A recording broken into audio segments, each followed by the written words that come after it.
Lamine Yamal, mchezaji wa soka kutokea klabu ya Barcelona ambaye amekuwa na msimu mzuri sana kwa mwaka 2024 na mwaka 2025. Jina lake limekuwa gumzo si kwa sababu ya soka bali kutokana na tetesi za uhusiano wa kimapenzi na mrembo star wa mitandao ambaye pia ni model wa OnlyFans aitwaye Fati Vasquez. Barcelona ambayo imeshindwa kufuzu kwa kombe la dunia la club la FIFA kwa mwaka 2025. Lamine Yamal kwa sasa yupo likizo akifurahia mapumziko yake na amekuwa akishare picha mbalimbali kwenye mitandao ya kijamii hasa upande wa Instagram. Hii ilizua mashaka kwa baadhi ya mashabiki wake baada ya kugundua kuwa kuna mfanano wa mandhari na maeneo katika picha alizoposti Yamal na zile za Fati Vasquez ambazo zilionekana kuchukuliwa katika muda na sehemu zinazofanana.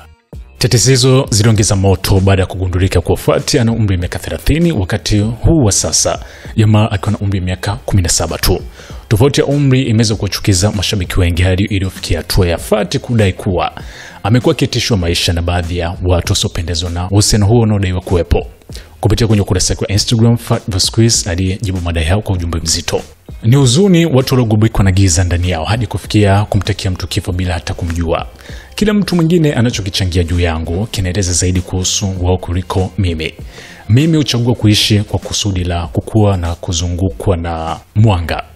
Kwa nao nitakia mabaya na watakia uponyaji kwa sababu mtu aliye na amani ndani yake hawezi kutamani maangamizi ya mtu mwingine.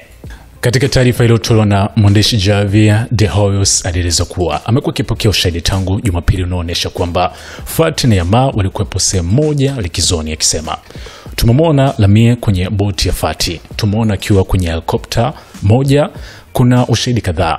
Hata hivyo, De Hoyos alifafanua msimamo wa mchezaji wa chipukizi. Lamine Yamal anakanusha vikali kuwa na uhusiano naye, amesema hakuna chochote kati yao.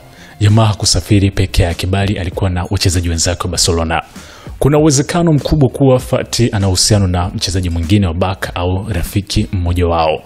Mchezaji huyo atatimiza umri wa miaka 18 Julai 13 mwaka 2025. Baada ya likizo atarejea kambini kujiandaa na msimu muhimu wa mwaka 2025 na 2026 akiwa na Barcelona. Mbali na mashindano ya La Liga, Copa del Rey, UEFA Champions League, msimu huo pia utatoa fursa mbili kubwa kwa chipukizi huyo. Hii hapa ni SNS Mini Gen Man.